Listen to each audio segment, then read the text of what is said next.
ভাই ও বোনেরা, আপনারা তো দেখলেনই এই পুতুলের কি অবস্থা।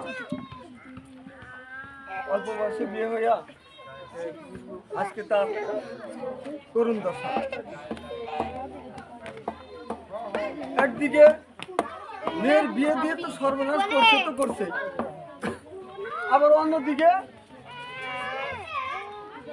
ওই কলিমুদ্দিন মেয়ের বিয়ে দেওয়ারও ধুমধাম বাজে অনেক চিন্তা করে যায়। ওদিকে ওই কাশেমের মেয়ে আবার শ্বশুর বাড়ি থেকে ফিরেও আসছে। এখন এই সময়ে মেয়ে বিয়ে দিব কি দিব না খুব চিন্তায় পড়ে গেছে। তারপরে ঘটনা কি হয়,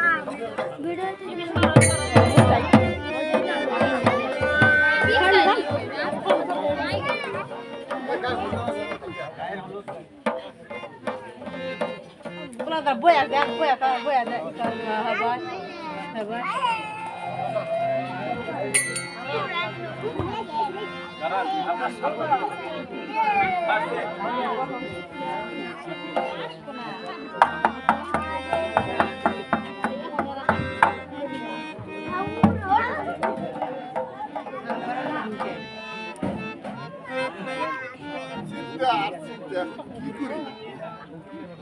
কাশেম ভাই যে কথা বললো, ভাইও সে কথা বললো, মানে চিন্তা মায়ের তো বিয়েও ঠিক করে আলাই। চিন্তা করতে করতে জীবনটাই শেষ। অঘটনা ঘটে সংসার, আর নিজের মাথায় যে চিন্তা, আমি কি করি?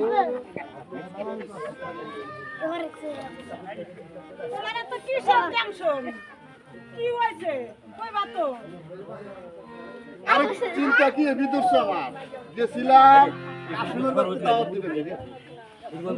আমার কাশেম বুদ্ধি শুদ্ধি দিয়ে আমি এটার বিয়ে ঠিক করলাম।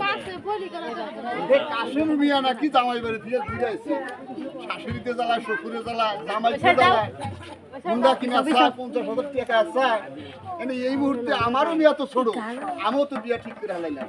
এই চিন্তা মাথায় নিয়ে আমার ঘুম ধরে না, আমি চিন্তায় চিন্তায় কাবু হয়ে গেলাম গা। আমিও তো কইছিলাম যে এখন ছোট মেয়া আমি বিয়া দিন না, ছোট মেয়া বিয়া দিন না, আমি লেখাপড়া করামু, বড় বানামু, তারপরে আমি মেয়া দিয়ে কথা শুনল না। হ্যাঁ বড় ভাই, কুসুমের মা এনে কথা আর বাবার সময় নাই। আমরা হলো বিয়া যেহেতু ঠিক করা হয়ে গেছে, এটা কানা কষা করে লাভ নাই। আমাদেরও কিন্তু মানের চোট আছে, এখন হিসাব নিকাশ করে লাভ নাই। বিয়া দিয়ে দেওয়া লাগবো, জামাই জমা সব কিছু দাওয়া দিয়েছি, কাজী সবরও করেছি। কুসুমের মা তুমি যাও, গায়ে হলুদ দাও, আর তুমি বাজার ঘাট যেটা শর্ট আছে যা করে নিয়ে হোক।